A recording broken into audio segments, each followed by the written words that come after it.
Ini saya lupa bawa kitabnya, udah ditaruh di meja, tapi alhamdulillah PDF-nya ada. Jadi sekarang kita nggak ngotot-ngotot pakai teks lagi, Pak. Cuma kalau santri berasa aneh Pak kalau baca kitab PDF, maunya yang fisik itu. Tapi ya semoga tidak mengurangi keberkahannya. Bab yang akan kita kaji sekarang bab yang ketiga mengenai uzlah dan khalwah. Apa itu uzlah? Uzlah itu dari kata azala, berarti menyendiri, menjauhkan diri dari keramaian, disebut dengan uzlah. Uzlah ini belum menjadi bahasa Indonesia, tapi yang kata kedua sudah jadi bahasa Indonesia, khalwah atau khalwat. Pernah dengar kata khalwat? Berkhalwat gitu. Sudah masuk ke KBBI, cuma kurang populer. Populer hanya di kalangan orang-orang yang belajar fikih atau teman-teman kita yang baru hijrah. Mereka menyebut tidak boleh berkhalwat dengan yang tidak mahram. Nah, itu ada kalimat. Apa arti khalwat di situ? Menyepi, berdua-duaan, mojok gitu. Itu versi ahli fikih. Tapi khalwah dalam kitab ini bukan itu.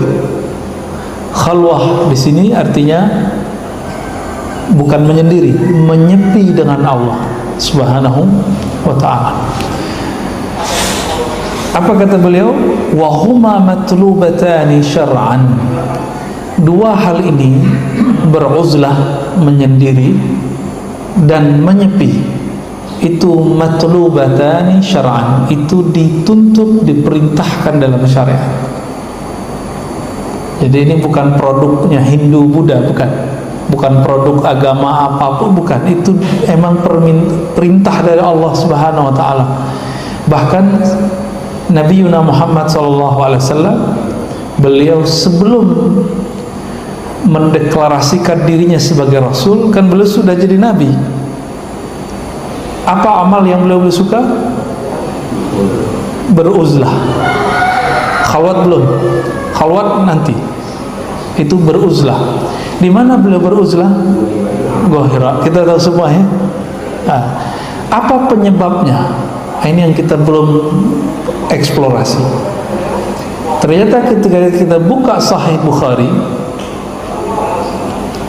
kitab Bad'il Wahyi, bab mengenai permulaan wahyu, terdapatlah di situ satu riwayat dari Sayyidatuna Aisyah. Tentunya Sayyidatuna Aisyah mendapatkan dari Abu Bakar atau yang lebih senior. Apa kata beliau? Wahyu pertama turun adalah mimpi yang indah, mimpi yang bagus. Apa mimpi yang bagus kepada Nabi? Beliau melihat cahaya seperti cahaya fajar. Setelah itu apa yang terjadi pada Nabi? Fahubbiba ilaihil khala, maka beliau suka berkhalwat, menyendiri. Nah, menyepi dulu, khala ya. Tapi khalwat di situ artinya uzlah. Ya. Apa yang beliau lakukan? Maka beliau berangkatlah ke Gua Hira, yatahannas. Yatahannas artinya, kata Imam Sufyan Ats-Tsauri, ta'abbudul layali zawatal adad. Beribadah beberapa hari, beberapa saat di tempat yang jauh dari keramaian. Itu disebut tahannus. Berarti Nabi dengan kenabiannya telah melakukan itu. Nah, ini teguran buat kami para pendakwah, para guru agama. Sebelum kita mengajar di depan orang, kami ini, itu seharusnya kami melakukan hal yang sama. Dididik dulu kolbunya, menjauhkan diri dari keramaian, popularitas, dilatih tidak berbicara dengan lisan tapi berbicara dengan kolbu, menyebut nama Allah dengan kolbunya. Jika sudah terlatih, nanti baru boleh muncul keluar. Tapi sekarang kan enggak, Pak. Mu'alaf pun baru mu'alaf udah ceramah, benar enggak? Maka lihatlah, yang mengacaukan Islam di negeri ini salah satunya mu'alaf yang tidak pernah nyantri. Tapi coba lihat mu'alaf yang nyantri, produknya ada, bank syariah, tahu ya? Tahu maksud saya pasti ya? Nah, itu mu'alaf, dia kemudian belajar, nyantri dulu. Coba lihat, dia tidak haus popularitas, dia menjalani aja. Beda dengan yang ngaku mantan pendeta kayak, mantan apa kayak, mantan semuanya. Itu banyak hoaxnya, mengacaukan kita. Tapi kok umat senangnya yang begitu? Nah, ini yang menyedihkan. Akhirnya umat tidak mendengarkan kiai, yang didengerin mantan itu. Karena kalau mereka ngomong jelek-jelekin, hati-hati Pak. Pengajian itu kalau hati kita nggak beres-beres amat, itu pengajian berubah menjadi pergunjingan, ngejek-ngejek orang. Ngaji nih, tapi isinya ngejek orang. Nah itu kerja. Coba aja lihat. Apa perlunya dia ngata-ngatain agama lamanya? Ya, kan nggak boleh. Dalam Islam itu nggak boleh mencaci maki. Apa kata Nabi? Jangan kamu caci Tuhan-Tuhan mereka. Fayasubbu ilahakum. Kalau engkau mencaci Tuhan-Tuhan mereka, agama-agama mereka, mereka akan kembali mencaci Tuhanmu, sesembahanmu. Maka kita lihat hari ini, dulu cuma ada YouTube hijrah. Sekarang ada Pak, YouTube murtadin, orang-orang murtad, YouTube orang-orang yang membantah-bantah ajaran Islam. Udah banyak hari ini. Salah siapa? Salah kita Pak. Kita demen yang begitu. Ya. Jadi beruzlah dan berkhalwah itu bagi seorang dai itu adalah nyantri. Dia berguru kepada ahlinya, lalu mengamalkan apa yang dia pelajari. Itu yang disebut beruzlah dan berkhalwah. Apa kata Nabi SAW? Khairun nas rajulun yujahidu fi sabilillah binafsihi wa malihi. Manusia terbaik itu ada dua. Pertama, yang berjuang dengan jiwa dan hartanya. Yang kedua, kita udah tahu itu. Yang pertama ini yang kita udah tahu. Yang kedua belum. Rajulun ya'budullah fi sya'bin minasyi'ab. Seseorang yang beribadah di lembah-lembah atau di hutan-hutan atau di pelosok-pelosok, di tempat yang sepi. Wa yada'un nasu min syarrih, sehingga orang-orang, bukan kita ya, sehingga orang lain terhindar dari keburukannya. Nah, perhatikan, ini uzlah yang benar. Uzlah yang benar itu kita menjauh dari manusia, bukan merasa manusia jorok kotor, tapi kita merasa diri kita yang kotor. Nah, ini berarti uzlahnya Islami, ruhi. Kalau uzlah syaitani, uzlah syaitan yang mana? Yang sombong. Dia merasa dirinya bersih, kalau bersama dengan manusia yang lain, dia nanti kotor. Dia dikotori oleh orang lain. Maka kata dia, saya beruzlah untuk menghindari keburukan-keburukan manusia. Nah, berarti itu syaitan itu Pak dalamnya. Nanti kalau dia dapat ilham saat dia beruzlah, itu ilhamnya bukan ilham malaki, tapi waswas syaitani. Bukan ilham malaikat, tapi waswas syaitan. Ada orang yang habis nyepi di Gunung Salak ngaku jadi nabi kan? Bener? Masih ingat? Namanya siapa? Ahmad Mosodek. Tuh, canggih kan? Keluar dari Gunung Salak udah ngaku aja jadi Nabi dan Rasul. Dan ada pengikutnya Pak. Itu anehnya. Pengikutnya bukan orang-orang bodoh juga, orang sekolahan juga. Ada juga yang ikut perempuan yang sekarang botak. Tahu? Yang ikut salah satunya dulu adalah senior kita di kampus dan dosen. Kurang cerdas apa? Pas kita tanya, Prof, kenapa ente masuk sono? Jawabannya apa? Ya saya penasaran, katanya ini orang berguru sama Jibril. Kita coba juga nih, gimana nih murid Jibril, santri Jibril gimana. Ternyata zong ya, nggak ada, bohong. Yang datang iblis, yang datang setan, Pak.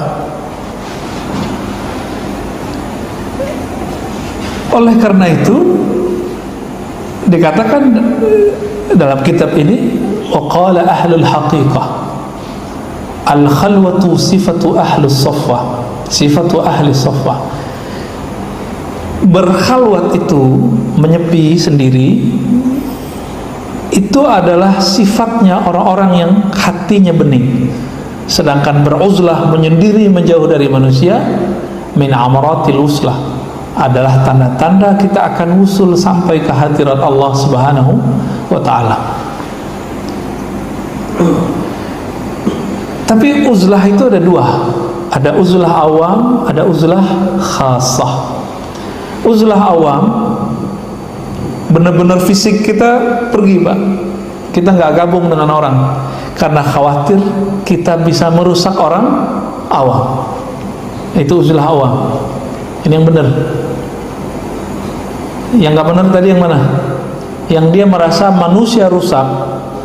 Kalau dia bersama manusia, dia merasa akan dirusak oleh orang-orang lain.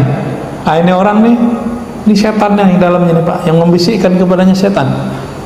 Karena dia dibisikkan oleh setan, dikatakan kamu ini suci, ya, kamu tidak boleh bersama mereka, nanti kamu dirusak oleh mereka. Jadi dia suuzon sama orang. Suuzon sifat setan atau sifat malaikat? Setan, ya. Maka beliau mengatakan di sini, uzlah yang kita menghindarkan orang dari keburukan kita, inilah uzlah sifatul atqiya yang dilakukan oleh orang-orang bertakwa. Inilah yang dituntut dalam agama. Sedangkan uzlah karena kita merasa suci, orang lain kotor, lalu kita menjauh dari mereka, ini adalah uzlah syaitan, ya. Beliau sebut kalimatnya kira-kira begitu, ya. Sifatus syaitan li'annaha anafatun min khalqillah wa takabburu iblis, ma'nahu ana khairum minhu.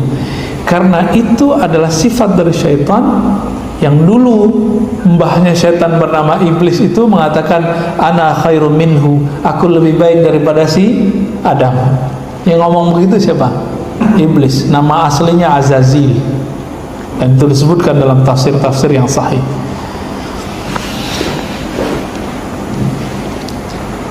Jadi kata kuncinya, kita menghindarkan orang dari keburukan kita. Nah, itu yang benar, ya. Baik. Jadi dulu di masa Bani Israel yang mereka beriman kepada Nabi Musa, ada seorang rahib yang selalu beruzlah, tidak pernah mau gabung dengan orang. Lalu ketika ditanya, apakah engkau menjauhi keburukan makhluk? Apa jawabannya? Enggak. Apakah engkau pertapa? Enggak. Engkau ahli semedi? Enggak. Aku di dalam diriku ada anjing galak yang sedang aku jinakkan. Maka aku bawalah ke padang yang luas, ke hutan yang belantara. Khawatir nanti nyalak orang. Nanti kan bahaya, Pak, kebun binatang keluar semua. Nah, ini PR dai seharusnya. Jadi dai sebelum dia tampil di hadapan manusia, dia jinakkan dulu tuh si anjing yang ada di dalam ini, yang disebut oleh rahib tadi. Kalimatnya benar, Pak, kalbun akur. Ini kalau saya baca anjing galak, anjing gila, kira-kira begitu. Kan serem ini. Itulah yang dikatakan dalam Al-Quran, ya. Perumpamaan mereka seperti kalbun, anjing. Agak jinak dikit binatang ternak, baru kemudian pindah menjadi yang agak baikan. Dan itu semua ada sama kita, Pak. Nih, tes sederhana. Bapak, ibu, saudara, kalau lagi marah, keluarnya kebun binatang atau WC? Keluarnya kata kasar semua binatang keluar tuh, kosakatanya keluar. Atau yang keluar yang jorok-jorok. Kalau dua-duanya Pak, wah sempurna belisnya tuh. Ini saya nih marah nih, terus saya bilang anjing ente gitu ya. Itu dalam saya anjing Pak, bukan orang yang saya tuduh itu anjing. Dan saya masih ingat itu waktu saya masih S1 dulu, saya pinjam kitab, kita pinjam kitab Pak. Ada anak sekolah SMK lagi tugas, nggak sopan, kitabnya dibanting sama dia. Saya, ini kitab kok dibanting-banting nih, udah nggak pakai jilbab lagi, di kampus Islam lagi. Saya ambil, saya gebrak meja Pak, anjing lu, saya bilang gitu Pak. Tapi sampai hari ini itu menghantui saya sendiri. Oh, mau minta maaf orangnya di mana gitu. Ya, adik-adik ya, manis lah perempuan SMK kira-kira begitu. Tapi kok udah banting kitab. Seharusnya kalau di dalam ini bukan binatang buas yang keluarkan begitu. Dek, jangan gitu dong, ini kitab kan seharusnya gitu Pak. Kenapa itu yang keluar? Jadi bisa saja orang baca kitab, orang hafiz Quran, hafiz sunnah, tapi di dalam chip yang ada di dalamnya apa? Binatang ternak. Ini yang saya takutkan setiap hari dalam diri saya. Agak lembut dikit apa yang keluar? Agak jorok-jorok Pak. Ya. Yang WC ya, pakai dalam keluar semua tuh. Ya. Nauzubillah min dzalik. Nah ini yang lagi kita mau coba bersihin. Saya lagi berlatih itu, semoga bapak saudara juga berlatih itu. Ya. Banyak kesalahan kita di sini Pak. Kalau kita hitung kita nangis-nangis sendiri ntar. Ya. Ngaji kalau nangis tak setan bisik lagi. Loh kamu hatimu lembut ya, bisa nangis. Nah terlepot lagi kita. Allahumma sholli ala.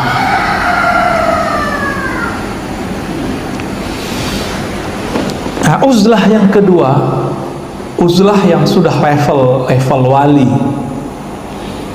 itu uzlatul khawas. Nah, semoga nanti kita sampai ke level ini.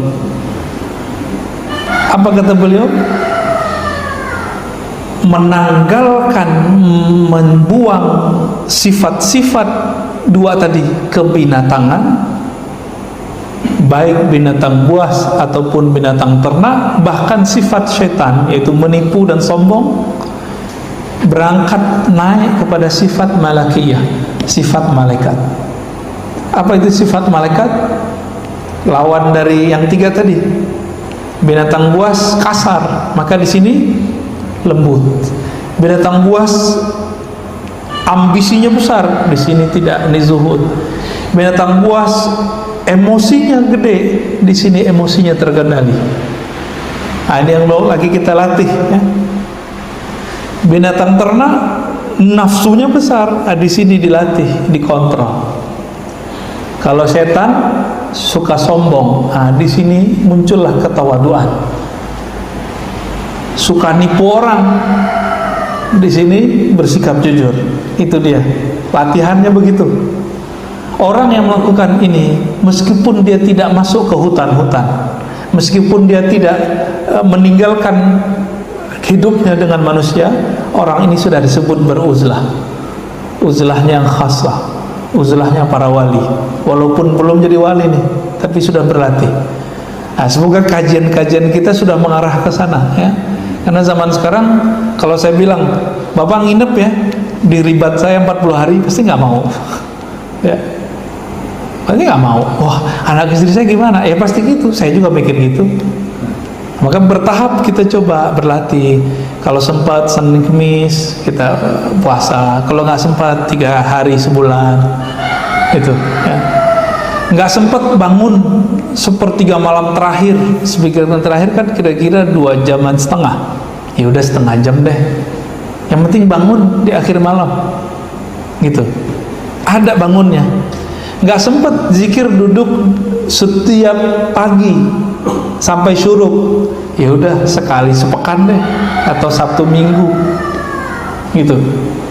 Kita cicil Pak, cicil terus Jangan berangan-angan, beramal kalau angan-angan nggak nyampe-nyampe. Mulai aja dicicil.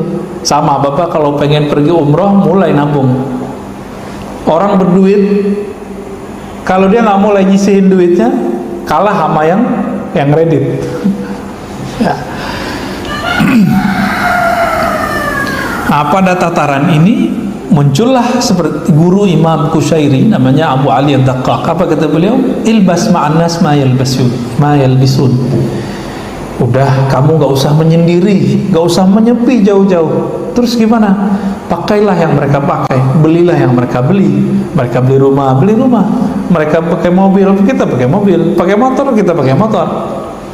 Mereka makan enak, kita makan enak. Tapi kata beliau apa? Wan farid anhum bisirrik.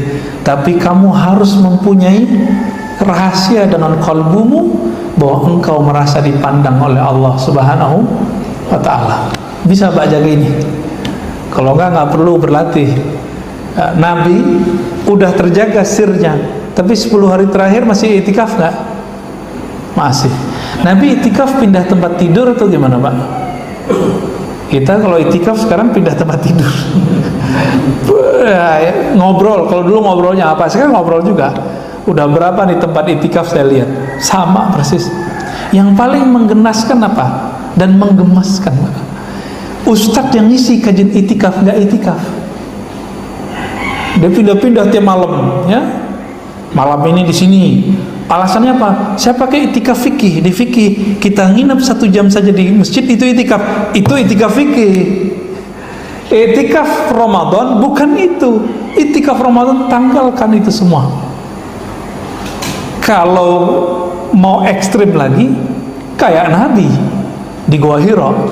Nah, ini ustadz-ustadz ini loh diberi rukhsah oleh Rasulullah ini. Masa nggak mau lagi kan? Akhirnya jamaahnya dapat Lailatul Qadar, si ustadznya masih di mobil, di motor. Itulah kejadiannya Pak hari ini. Malu kita kepada Allah, ya. Maka saya mewajibkan ke dalam diri saya 10 hari terakhir, kalau nggak pandemi biasanya udah di surau, di masjid atau di zawiyah. Nggak kemana-mana lagi, nggak banyak ngomong lagi. Makan juga dikurangi, cuma kurma, air putih, udah cukup. 10 hari itu efektif menurunkan berat badan dan berat dosa, Pak. Apa faedah beruzlah? Baik yang pertama tadi, uzlah secara fisik dengan niat supaya manusia tidak ternodai oleh kita, dan yang kedua uzlah secara ruhani, sir. Apa kata beliau? As-salamah minal ghaibah. Selamat dari gibah. Itu gibah fikih. Ada gibah yang lain. Gibah versi ulama wali itu teringat selain Allah, itu ghaibah juga. Ya. Jadi bagi seorang kekasih Allah terbersih di kolbunya, lalu dia ikutin selain Allah, itu sudah ghaibah. Berarti Allah gaib dari dirinya. Karena ghaibah artinya kosong, tidak hadir, nggak terkoneksi kepada Allah. Tapi kalau bagi orang awam seperti kita nih, ghaibah apa? Ghibah. Ghibah udah bahasa Indonesia ya. Asalnya ghaibah, Pak, dari kata ghaib. Ghaib, membicarakan yang tidak hadir disebut ghaibah. Bahasa Indonesianya ghibah. Itu mah standar, ya. Nah, kalau ingin mau naik kelas kita tidak membicarakan selain Allah di dalam qalbu. Nah. Dan yang kedua, ar-riya. Riya ini kan macam-macam juga lapis-lapisannya. Nah, riya secara umum, orang yang beruzlah, berkhalwat, dia dapat rahasia, dia selamat dari riya. Riya itu sederhananya beramal pengen dilihat, karena dari kata ra'a, ra'a, yara, ada ru'yatan, ada riya'an. Nah, ini riya'an. Riya artinya saya baca buku, baca Quran, pengen dilihat. Saya berjenggot, pengen disebut ustaz. Saya pakai gamis, pengen disebut soleh. Saya jingkrang, pengen disebut pengamal sunnah. Apalagi Kalau dulu tuh orang umroh tuh paling gampang dia kena riya, bercampur dalam sum'ah, pamer. Dipasanglah status foto di belakang kita Ka'bah, sopan gitu. Tuh lagi depan Ka'bah nih, gitu. Udah kena udah. Padahal ke sana bukan untuk itu. Nauzubillah min dzalik ya. Semoga Allah jaga kalbu kita dari itu. Kalau mau narsis-narsis Pak lagi umroh, beresin dulu umrohnya. Udah selesai, khatam satu putaran sampai sa'i, udah tahallul, bebas mau ngapain silakan. Ini baru tawaf 7 kali belum beres udah foto-foto segala ya. Saya tinggal aja tuh jamaah. Emang kita bukan jadi guide-nya, bukan. Saya ikut dengan mereka. Kebetulan mereka nggak tahu kalau kita guru ngaji dikit-dikit ya. Ya, karena berangkatnya pakai levis Pak, pakai baju kaos. Dikira orang awam gitu ya. Saya awal-awal datang, mereka udah mulai, wow Ka'bah, foto yuk, langsung foto. Belum nyampe 7 udah foto bareng, baris. Masya Allah, itu kejadian. Nggak sabar dia mau kasih tahu ke dunia, woi saya sudah nyampe di depan Ka'bah. Padahal Allah di sana, Allah di sini sama nggak? Sama nggak? Sama Pak.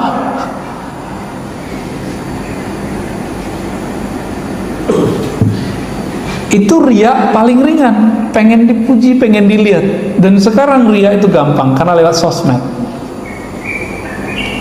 Pakai, kan ada sekarang pakai location ya, pasang status lokasi. Waduh, lengkap Pak sekarang. Alat-alat riya itu gampang sekarang. Ada riya yang lebih berat, pengen disenangi, takut dibenci. Nah ini berat, ini dai biasanya. Orang-orang kayak saya itu terserang yang beginian Pak. Serangannya ini takut ditinggal jamaah, takut nggak disukai jamaah cuma karena beda politik. Maka banyaklah dai-dai kemarin cari muka. Di saat dia cari muka, begitu berubahlah mukanya di sisi Allah jadi muka kirdun, kera, kayak monyet Pak. Kalau orang dibuka mata kolbunya itu kelihatan bukan manusia itu yang ngomong. Kenapa? Dia cari muka. Cuma kan kita nggak lihat, Bapak kan nggak lihat aja ya. Ada yang suka hantam sana, hantam sini, itu udah berubah Pak, dia menjadi kalbun. Itu yang kita nggak sadari itu ya. Udah berubah dia menjadi karakter yang ada di dalam dirinya yang belum sempat dia didik. Serem gak nih dunia dakwah? Serem Pak, sangat serem. Jadi kalau anak Bapak, cucu nanti ada yang memang mau dikader jadi ulama, betul-betul kirim ke ulama yang benar-benar ulama bersanad ya, yang santrinya ini ditempa. Maka anak kita kalau dihukum di pesantren ridhoi Pak, itu bermanfaat bagi rohaninya. Mau disuruh berdiri satu kaki ya, sekarang kan nggak ada lagi begitu-gitu. Dulu digampar biasa, disuruh direndam nggak apa-apa, menghabiskan egonya sampai dia tahan banting. Sekarang kan nggak, dilaporin gurunya. Teman-teman kita di Bogor, di Bekasi ada yang udah masuk penjara Pak, dilaporin sama murid-murid durhaka ini. Nauzubillah min dzalik. Bakal jadi ulama nggak tuh? Jadi ubaru palingnya. Nah, riya yang ini nih, itu kalau nggak dibimbing oleh seorang guru yang ahli kolbu, ahli rohani, nggak akan selamat. Nggak bisa sendiri Pak, karena riya itu ada di dalam ini. Mau baca buku 1000 nggak hilang dia mesti dilatihkan oleh ahli yang sama. Ini mohon maaf, ini kan ada panahan nih depan, kita udah lihat di video, ada bukunya, modulnya, bisa nggak langsung praktek? Tanya sama Ustadz kita, bisa nggak? Nggak bisa, tetap harus dipegangin. Nih pegang ini, tangannya harus diajar gimana. Tetap dibimbing awalnya. udah benar nih cara megangnya, sekarang fokusnya udah nih, biar nggak ambisi, doa dulu ya kan, supaya nanti kalau kena bagian tengahnya tidak ada rasa sombong. Ada nggak tukang panah, ahli panah, trainer panah yang latih sampai ke sana? Kan nggak ada sekarang. Nggak nemu saya kecuali orang Turki. Orang Turki itu kalau mereka mau manah, mereka doa dulu Pak, baca Fatihah, istighfar, ketika manah takbir, sehingga ketika nyampe yang dia besarkan hanya Allah, bukan dirinya. Wah kerennya gua, kita nggak ada muncul itu.